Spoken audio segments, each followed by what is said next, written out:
Christ in us, the hope of glory. Last time we saw what is glory. That is last time but last. Last Sunday we were looking at what is hope. And what we saw is that there is biblical hope and there is worldly hope. And we saw that biblical hope is a confident expectation and desire for something good to happen in the future as promised, as you take the promise of God in your life. Amen? And we saw that the biblical hope is rooted in the Word of God. So you can't separate biblical hope you can't separate the Word of God from biblical hope. Amen?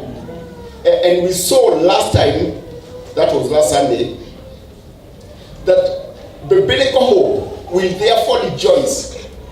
That is, if it's rooted in who Christ is, who God is, his nature, amen, then you know that he is faithful to do that which you are expecting him to do as promised in his word. Therefore, if that is the case, you can rejoice even before that which you are expecting come to manifestation. Amen? Amen. You can rejoice before that comes to manifestation. And we saw Romans chapter 8 and chapter 15 and verse 4, where we saw that the Bible says, for whatsoever things were written aforetime were written for our learning, and we through patience and comfort of the scripture might have hope. So scriptures, the biblical hope comes from scriptures. Worldly hope comes from me patting your shoulder and telling you you will make it. Scriptural hope comes from the scripture telling you you will make it. Amen? And we saw a case in Matthew 11:12 where John the Baptist had lost hope. He was in prison and he's been there, according to many scholars, for 9 months. And 9 months is not a short time when you are put on shackles and you are controlled, and even what you eat is controlled. Amen? It's not a short time. So John the Baptist lost hope. And at one time, he was wondering whether this is the Jesus he said is the one. Because he's the one who said, this is the Lamb. Amen? Who takes away our sins. Now he's lost hope. And he's sending men to Jesus to ask Jesus, are you the one, or should we wait for another one? In fact, he was so desperate and despondent that he was wondering whether he pointed to people the wrong person. Amen? Amen? Amen. And we saw how Jesus did it. How he encouraged John. He didn't pat John on the shoulder and tell him, it is me. You know, it is me. Because these men would have gone out and tell him, we are not quite sure, but he told us he's the one. Is it? Amen? Mm-hmm. But what Jesus did, Jesus allowed these men who came to stay in their in their congregation for 1 hour, according to Luke. He says 1 hour. And in that 1 hour, Jesus healed the sick, raised the dead, healed the blind. Amen? In fact, according to Luke, he also raised someone from the dead. And then he told these men, go and tell him what you've seen. Is it? Yes. Go and tell him what you've seen. And then these men went back to Jesus. And of course they told him what they saw Jesus do. And John, who was well averse with the Old Testament, because one time when he was asked, who are you? Tell us, by the Pharisees. He quickly told them, I'm not the Messiah. I am a voice in the wilderness. Is it? And we saw that if you go to Isaiah, you'll find that same thing as scripture will say that, and a voice in the wilderness. Is it? Yes. So John knew the scriptures. We saw that that is Isaiah. Isaiah should be 35:5. Yeah, Isaiah 35:5. Isaiah 35:5. It talks about that it says, then the eyes of the blind shall be opened, and the ears of the deaf shall be unstopped. So John the Baptist was able to relate what Jesus has done and what the scriptures have said. Amen? And therefore, hope that had evaded him, he was able to get hope. Now, not hope because someone has told him he might be the one, hope because the scripture has said he is the one. Amen. Amen? Amen. In fact, if you go to Isaiah, should be 42:7, I'm not quite sure, where the Bible also says, I am the Lord. 42:7. Let's try 42:7. 42:7 and 8 here. It says, to open the blind eyes, to bring out prisoners from the prison, those who sit in darkness from the prison house. Go to verse 8. This is what I'm saying. After he had said all that, now this one says, I am the Lord. Amen? I am the Lord.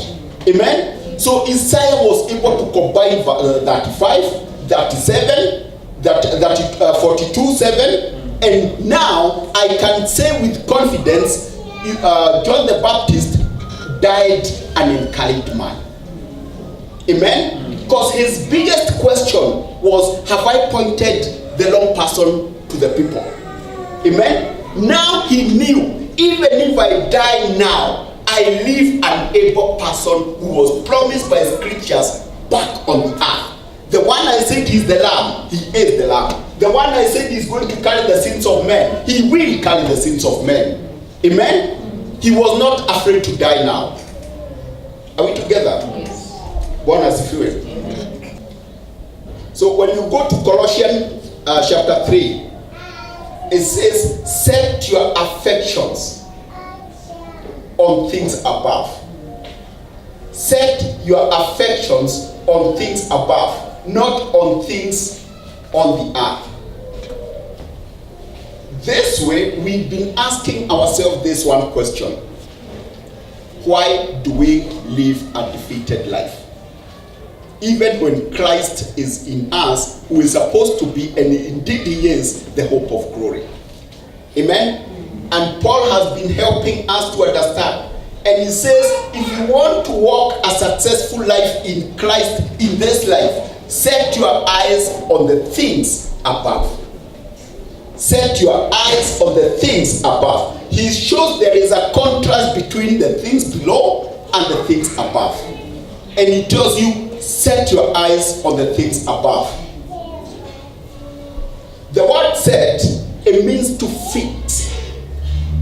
When for those people who have done building, you put a pole and put cement around it, a mixture of cement and water and kakoto, and then you leave it to set.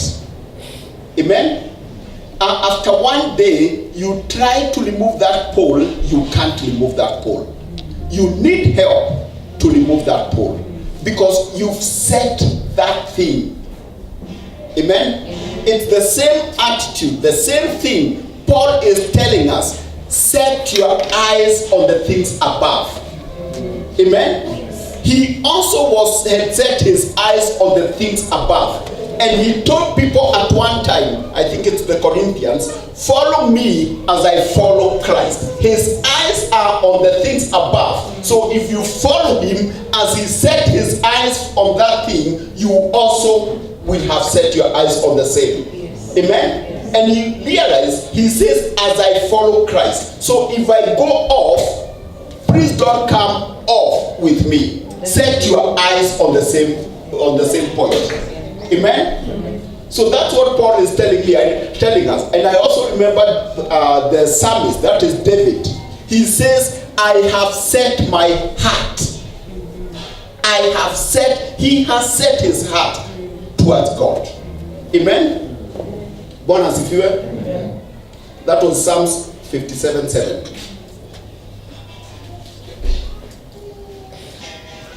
There is a scripture that is in Matthew 13, I think 5. And it says, Matthew 13:5. Let's try.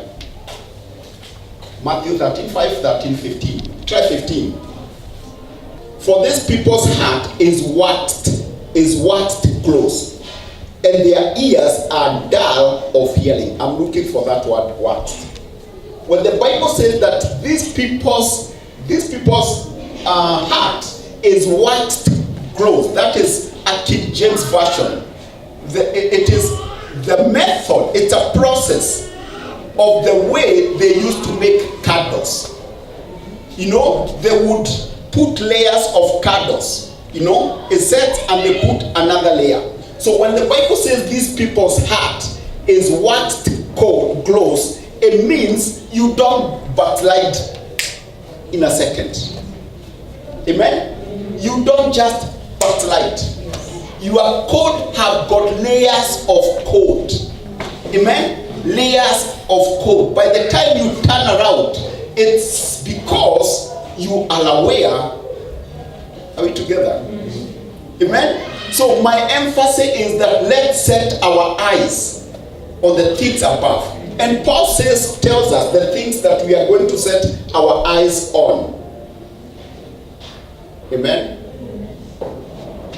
He says in Philippians should be Philippians 4. For what? For 19 or 4? Yeah, 8. Finally, brethren, whatever things are true, whatever things are honest, whatever things are just, whatever things are pure, whatever things are lovely, whatever things are of God, good report. If there be any virtue, and if there be any praise, think about these things. Let's set our things. That's where these things are up there. You look for them down here, you can't get them. Amen? Then we went to, this was the last verse, of Colossians 3:5, and this is what it says, mortify therefore your members which are upon the earth, fornication, uncleanness, and inordinate affection, evil, and all that. It says mortify. The word mortify means to subdue. Amen? It means to control. This flesh has got a way of raising up. Amen? So this is what Paul is saying. You can control, you can put to death. Yes, you can put to death. You can subdue this body. Amen? Bwana asifiwe. You can subdue this body. And God is good. Let's go to today's message. We are still doing Christ in us, the hope of glory. This is part 4 of Christ in us, the hope of glory.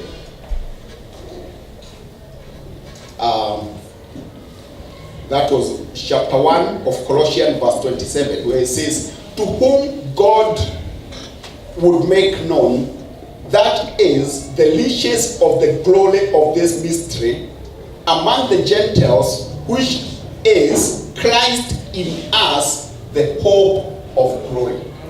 Amen? And we saw in these 3 services that we've done, we saw that Christ, amen, is the image. In fact, some translation says express image of God. Amen? That is Colossians 1:15. It says that Christ is the power and the wisdom of God. That is 1 Corinthians 1:24. Amen? It says, in him dwells, amen? In him dwells all the fullness of the Godhead bodily. Amen? In him, in Christ, dwells all the fullness of Godhead bodily. That is a mouthful. That there is nothing that is in Christ that is in God you can't find in Christ. Amen? And then it goes on to say, this Christ is God. Amen? It says, and without controversy, great is the mystery of godliness. God was manifest in the flesh, justified in the spirit, seen of angels, preached unto the Gentiles, believed on in the world, received up unto glory. God. Amen? Bwana asifiwe. Then we see that this God who is Christ in you and me, the hope of glory. Amen? And therefore, why are we walking a defeated life? Ignorance. Yes. And that's why we are here today in this class, amen, to deal a blow to ignorance. Amen? Amen. So when this is very interesting, let's go to 1 Corinthians 6:1-5. This is what it says. Dare any of you having a matter against another, go to law courts, to law before the unjust, and not before the saints. Let's go on. Do you not know that the saints shall judge the world? And if the world shall be judged by you, are you unworthy to judge the small matters? Let's go on. We are talking about Christ in you, the hope of glory. Amen? Know ye not that we shall judge angels? How much more things that pertain to this life? Let's go to the next one.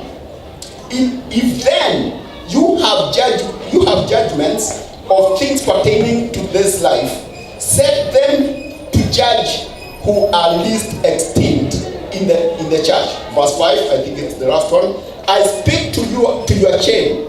Is it so that there is not a wise man among you? No, not one that shall be able to judge between his brethren. Amen? Very interesting.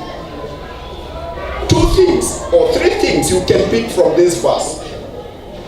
One is the wisdom of the saints is infinitely superior, amen, than that one of the unbeliever. Amen. Amen. Because you have the wisdom of God. 1 Corinthians 1:24, so 1:24-29 there. It says, Christ has been made your wisdom. Amen. And your righteousness. Amen. So the wisdom of a saint is higher, superior than the wisdom of an unbeliever. Number two, it also tells you, that same verse, that the lowest esteem among us who are Christians is more qualified, amen, to make a judgment, amen, than any well-educated individual in the world who is ungodly. Amen. Including the Chief Justice. And AG. And the AG. You are highly qualified, amen, to make that judgment. Amen. If you are going to judge the angels, amen, Paul is wondering.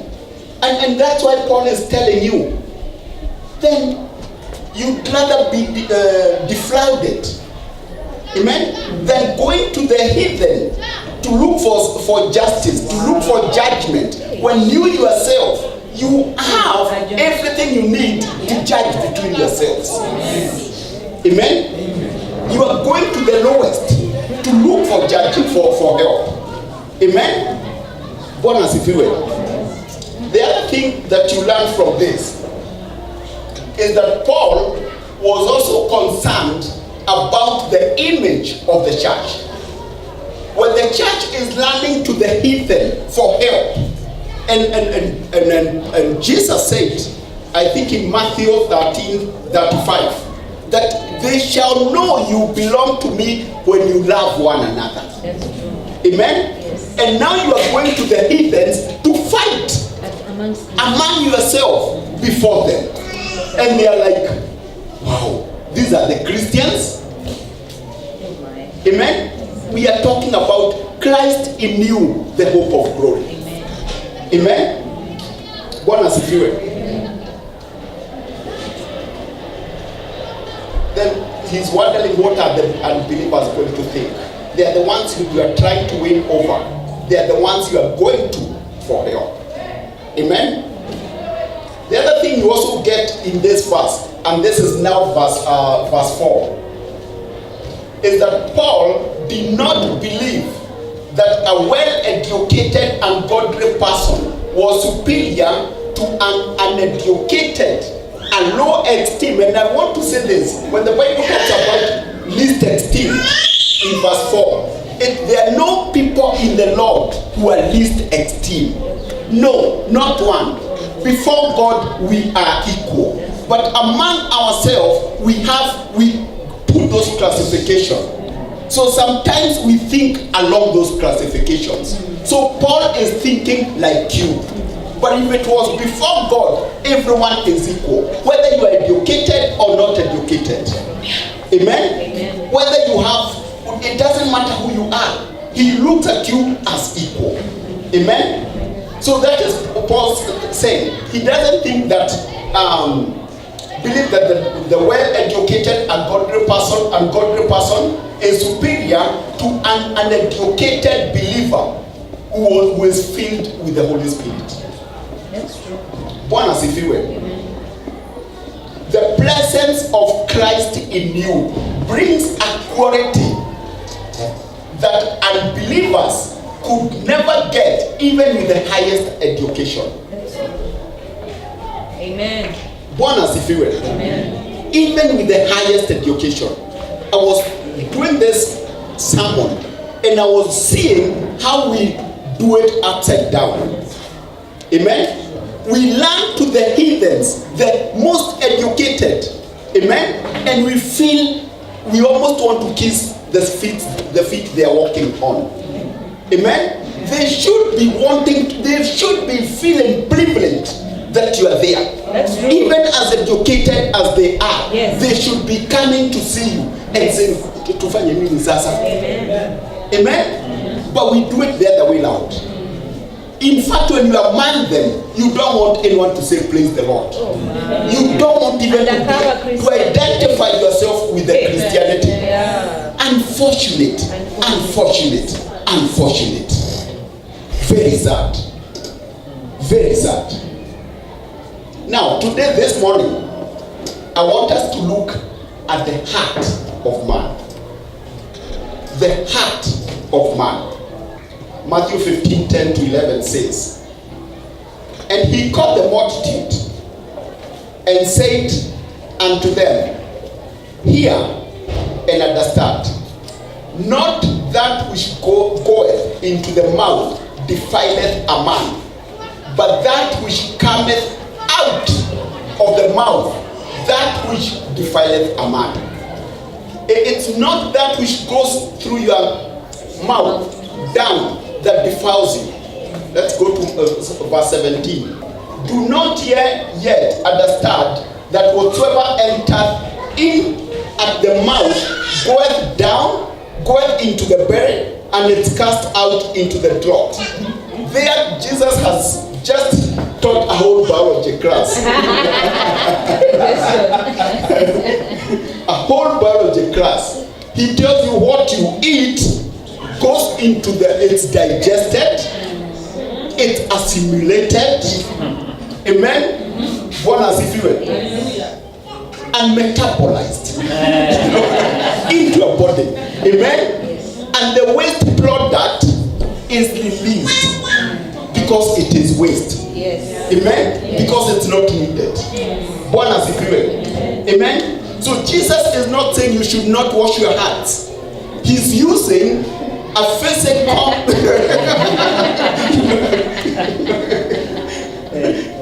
He's not telling us not to wash our hands. Amen. He's using a physical, ongoing life kind of thing to tell a spiritual experience, a spiritual truth. Bwana asifiwe. So what Jesus is telling us is spiritual defilement, amen, begins from the heart. It is expressed through our words and manifested through in our lives. Amen. It's not outside in, it's inside out. It's inside out. I know some people are very particular in what they eat. Amen. No wheat. They don't eat junk. And wheat. And wheat. No wheat. No, yeah. They are very particular. This is what I eat, and I eat it like this, and it should be done like this. Those same people don't give a damn what comes out of their mouth. They will be very particular what they eat. There will be the same people there saying that abortion rights, abortion, the what lights of LGBT, whatever. But they are very particular on what goes down their mouth. Very, very careless on what comes out of their mouth. They'll be very particular and tell you don't kill animals. Animal protective, whatever. They have it, Very particular. You kill even a small rat, like one that has been bothering us in our house. You kill that one, and they have a big problem with you. But abortion is not big deal to them. How perverted the world has become. Amen? It's so twisted. The Bible says that the abundance of the heart, the mouth speaketh. Amen? Let's go to Proverbs chapter 4, verse 23 and 4 and 24. This is what it says. Keep your heart with all diligence, for out of it are the issues of life. Keep your heart with all diligence, for out of it are the issues of life. Put away from thee a frowarded mouth. But my focus is verse 23. Keep your heart with all diligence. When you go to Amplified, an international version, it says your heart is the spring's life. Amen. When you go to message translation, it says keep vigilant, watch over your heart, that's where life begins. Amazing. From your heart, life begins from there. And it tells you it's when you guard the heart. Not all the time. It's when you guard that heart. Bwana asifiwe.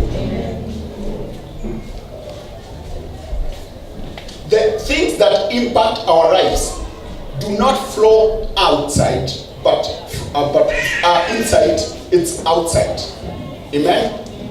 The Bible uses the word guard. Guard your heart. If you are guarding something, it must be very important to you. Amen? That thing you are guarding is in danger of being stolen.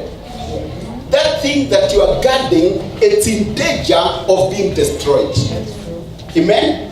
I'll tell you this morning, your heart is in danger of both. Being stolen and destroyed. Because the devil comes to steal, kill, and destroy. Amen? And he's after your heart. Bwana asifiwe. Amen. So what is the heart? Because we might think it's the one that pumps blood. Amen? It's not the organ that pumps blood. The Bible uses the word heart interchangeably. It may use the word heart, meaning your soul. Amen? You go to Jeremiah 17:9. It says the heart is desperately wicked. Amen? It may use the word heart, meaning your spirit. Ezekiel 36:37. Is it 36:37 or 37:36? It says, a new spirit I'll give you. Amen?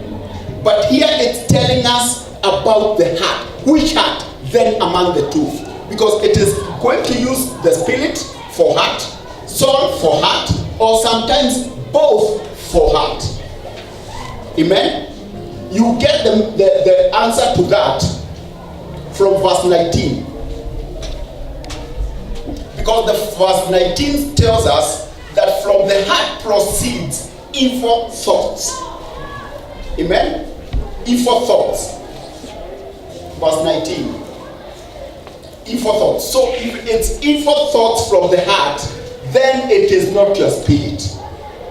Amen? Because your spirit is redeemed.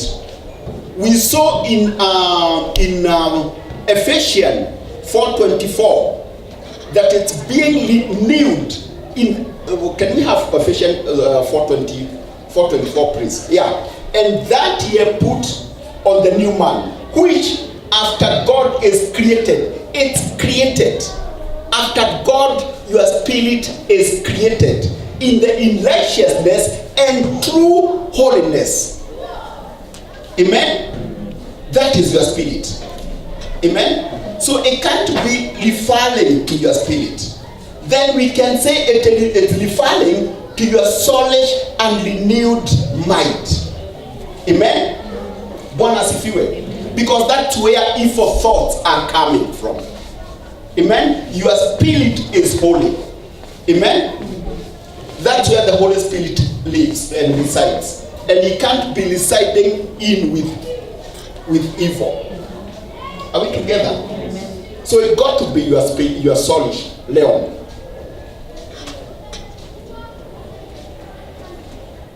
Bwana asifiwe. There are three major areas of your heart. One is your conscience. That is where you decide, you judge right and wrong. The other area of your conscience is your devotion. It makes man pay allegiance to something or to someone. Amen? Amen? It's the area of worship. That's where you find, I have given her all my heart. Amen? It's very easy to worship something or someone from that area of devotion. Amen? The third area is belief. That's where you believe. Sometimes you believe even without seeing.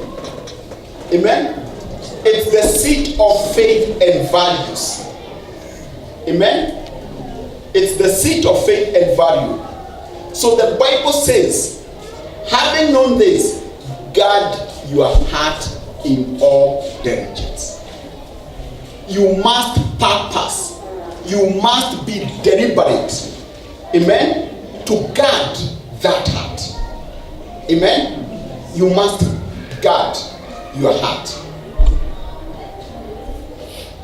There are three doors to your heart. And one thing about doors is that doors let you in or doors let you out. It's either you exit through the same door or you enter through the same door. So you can have hate go through the same door into your heart. Amen? You can have that same hate exit through the same door when you know the truth. Amen? Amen. Where we ask to release that person and love him. Amen? And hate must exist because they can't reside in the same heart with love. Amen?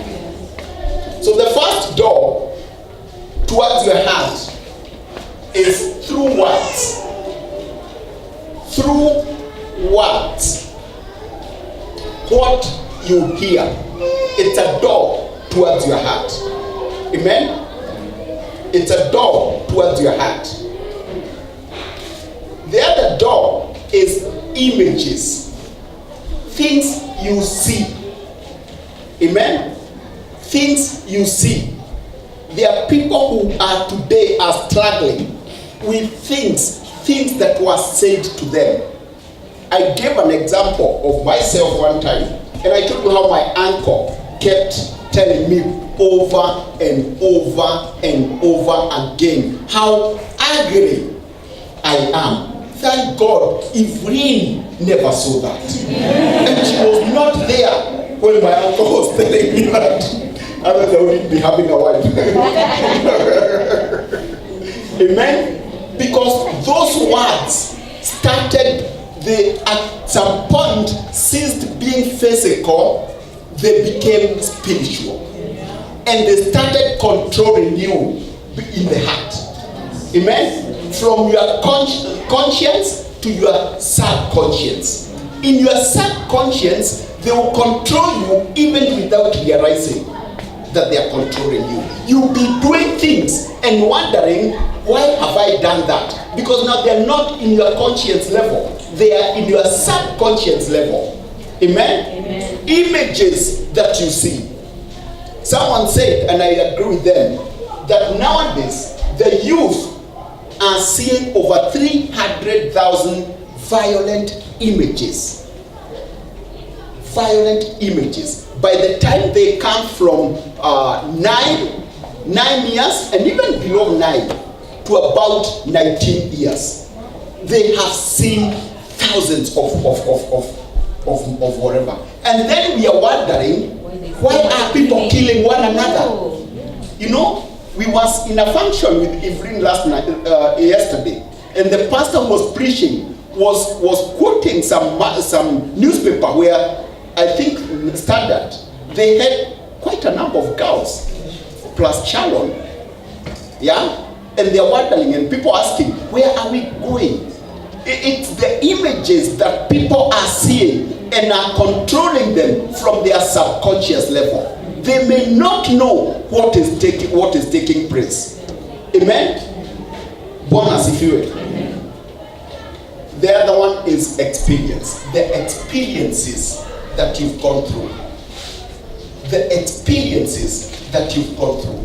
They are experiences you've gone through from a very young age, and they are controlling you even now.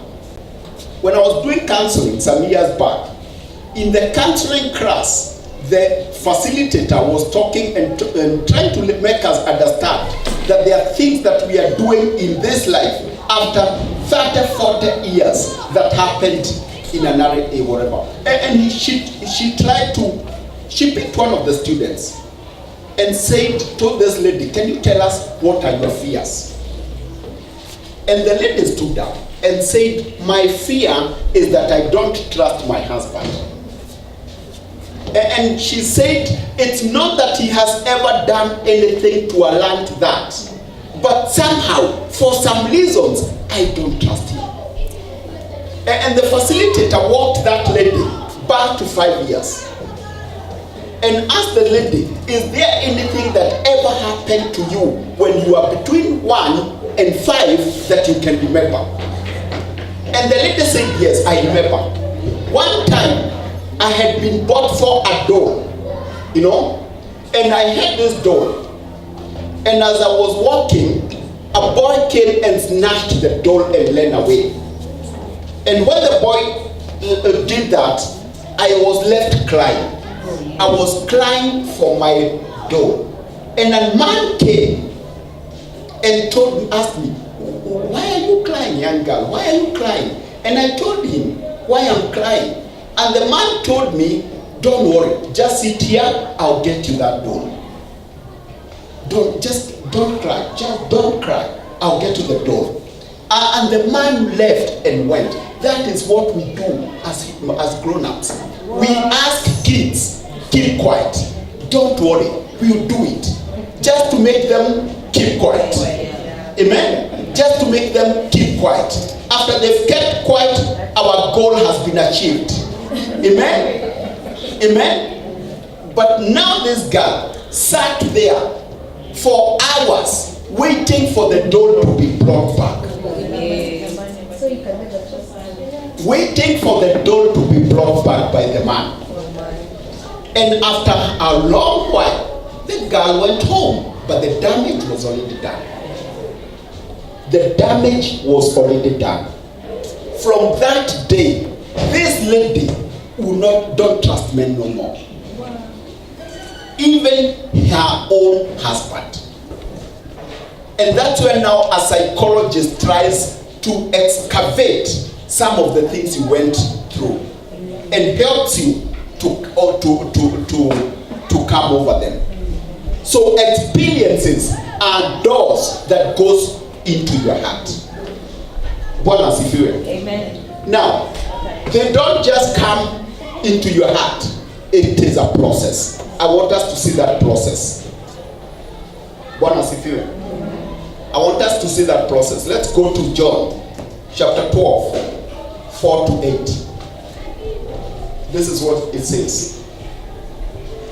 Then said one of his disciples, Judas Iscariot, Simon's son, which should betray him. Go next verse. Why was not this ointment sold for 300 pence and given to the poor? The next verse. This he said, not that he cared for the poor, but because he was a thief. That the bag, he was a thief and had the bag. What a good combination. And bear what was put therein. Let's go to verse 7. Verse 7, yeah. Then said Jesus, let her alone. Against the day of my burying has she kept this. Very interesting. One, I want to point out and say it's only John who has given us the motive of Judas. Amen? It's only John who has given us the motive of Judas. Let's jump to verse 26. John 13:26. Jesus answered, He it is to whom I shall give a soup when I have dipped it. And when he had dipped the soup, he gave it to Judas Iscariot, son of Simon. Let's go on. And after the soup, Satan entered into him. Then said Jesus unto him, that thou doest, do it quickly. I want us to see the process. First, what happens to Judas is that, and note this is 6 days before the crucifixion of Jesus Christ. 6 days before the crucifixion of Jesus Christ. So this incident happened 6 days. This lady comes with anointing and wants to anoint Jesus. And then Judas says, we are wasting. Why can't we sell this thing and keep money where I can get it? Amen? So Jesus rebuked openly. And the word openly, let's underline the word openly. He rebuked Judas openly, publicly. Immediately after that, what Judas, you can imagine what is going through Judas' mind this time. Because his heart is not light. We've just seen that. Amen? His heart is not light. He's a thief. Amen? So we cannot argue about whether his heart is light or not. So immediately after he is rebuked, he's angry. Amen? And he's starting to wonder, this man, I've been working for him for the last 3 years. He doesn't even appreciate me. Amen? Sometimes we sleep late. Amen? We sleep late. Sometimes Sometimes we are even almost being taken away in the sea. And we are traveling. We are traveling long distances, hungry sometimes. And then he comes here and rebukes me in public. Eh? Who does he think he is? Amen? Who does he think he is? Okay. So that is what happens. Nani is rebuked publicly. Judas publicly. What happens after he has entertained those thoughts? The Bible says the devil puts an idea. Other translation says the devil puts a thought in him. Amen? And then Judas goes on to think about this thought, this new thought. When the devil puts a thought, you can never tell it's from hell if you are not alert. Amen? Yeah. If you are not guarding your heart. Yes. It's not any different from the ones you have. That's true. Amen? So you cannot tell. They don't come, this mind is black and this is white. You know? So if you are not guarding, you have to be very alert in your life, in your Christian life. Because you'll not be able to differentiate this one from this one. That's true. So you start entertaining that thought. Bwana asifiwe.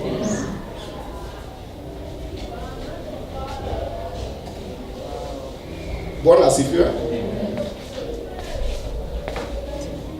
He starts entertaining that thought. So he's rebuked in verse 7. A thought is put in him in chapter 13 and verse 2 to 3. Amen.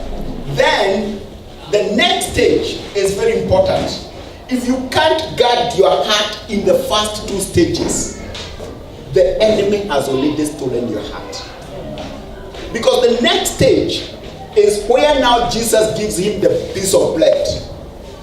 And at this point, you'd expect Judas, because the question was, who is going to betray? And Jesus says, the one I pass the piece of bread. Amen? At this stage, you'd expect Judas to say, nimechikwa. Yes. Yeah? Nimechikwa. Amen? Yes. Kwa hivyo hii mkata sitachukua. Amen? Sitachukua. And you realize Judas picks the piece of bread, and immediately after he picked the piece of bread, Satan, that's what I was going to say. Yeah. That is where I was going. That is where I was going. Immediately he picked the piece of bread, Satan entered him. Because he has already accepted. When you accept, you know, it depends on whose words you take. If you take the words of Satan, he becomes an authority on your life. Hey, God forbid. Whoa. He becomes an authority in your life. If you take the words of God, God becomes an authority over your life. Let's go to Jeremiah 10:23, please. It's not in my notes. Just go. Jeremiah 10:23. I believe that's it. Jeremiah 10:23 says, "Oh Lord, I know that the way of man is not in himself." Bwana sifiwe. The way of man is not in himself. It is not in man that walketh to direct his steps. Man doesn't have that ability to guide himself along the steps of righteousness. Amen? He doesn't. So the authority, the one you take the word from, becomes your authority. So at this point, when it was an idea and he toiled with it and he accepted it, the devil became an authority, and the devil didn't have a problem stepping in. You have already opened your heart. Amen? You have already opened your heart. The next and the third level, the last level, is the level of manifestation. Amen? The level of manifestation. is now when Jesus told him, whatever you're about to do it quickly. Fanya sasa. You know? And the guy stood up and walked out. How? What? You know, he had the audacity to wake up and walk out and now betray Jesus because he's not in control of himself. That's true. He's not. The heart has been stolen. Wow. The heart has been stolen. Bwana asifiwe. Amen. The heart has been stolen.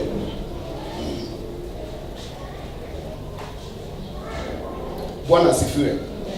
So the heart has been stolen, and that's what we are saying. You must guard your heart. Amen.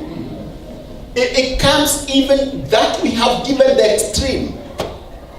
Amen. Words are spoken, even maybe your wife or your husband says something, and you are mad, and you start toying with it. Amen. You start toying with it. The next thing you realize, you start even going back, like we have seen about Judas. She doesn't understand me. Look at what she did today, and 3 months ago she had done something else. And then you start toying with that. The next thing you realize is that the devil puts an idea. Yes, and the worst thing is that you are so blind. You are so blind. You don't know that you'll be found out. And I'm thinking of even the governor right now. It's in the media. It's in the media. It's so live in the media now. And I'm wondering, how could that man in that position, Therefore, you know, yeah, he's not a respect of He doesn't care about your position. He doesn't care about your position.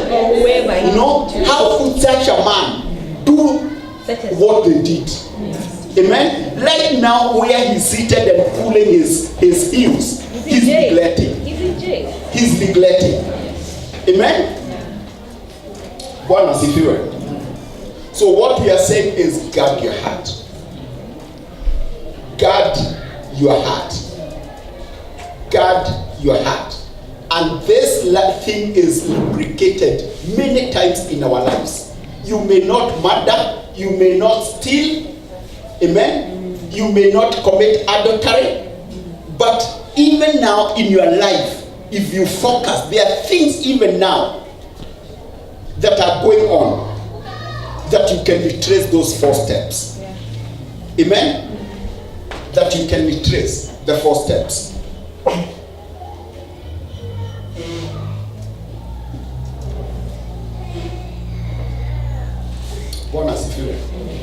God is good. All the time. Let's guard our heart. I want to use the first 5 minutes to conclude.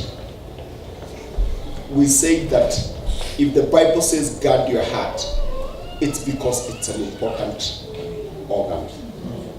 It's in danger of being stolen. It's variable to you. It's in danger of being destroyed. That heart, if you know it's important, it will bring out life. It will spring life in for you. Amen? Amen. When it's stolen, the one who has stolen it will make it spring out death in it for you. Amen? Let's go to John, 1 John 3:16. We see the importance of guarding that heart. John 3:16. This is what it says. Hereby perceive we the love of God, because he laid down his life for us, and we ought to lay down our lives for the brethren. Let's go to 17. But whosoever has this world's goods and sees his brother in need and shuts up his heart from him, how does the love of God abide in him? Let's go on. My little children, let us not love in word or in tongue, but in deed and in truth. I want to go to 19. That is what I've been looking for. But I wanted to let us know that John is talking about love. This is the same John. At one point, they were called the sons of thunder. Amen. At one point, he was calling fire, was asking Jesus to call fire from heaven. But after spending time with Jesus, he's a different John. He can only talk about love. Amen. He's the same one who John 3:16. For God so loved the world. Amen. So he's telling us, let's love, not just out of our mouth, but even in deeds. But verse 19, let's go there. That's what I want us to go. Verse 19 says, and by this we know that we are of the truth, and shall assure our heart before him. And shall assure our heart before him.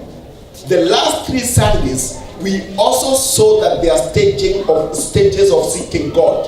There is acknowledgement, understanding, a full assurance, amen, and the leashes of full assurance.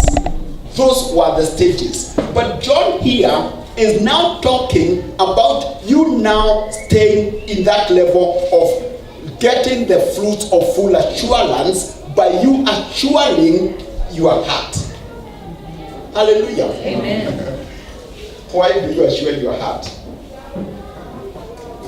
Amen. Why do you assure your heart? Let's go to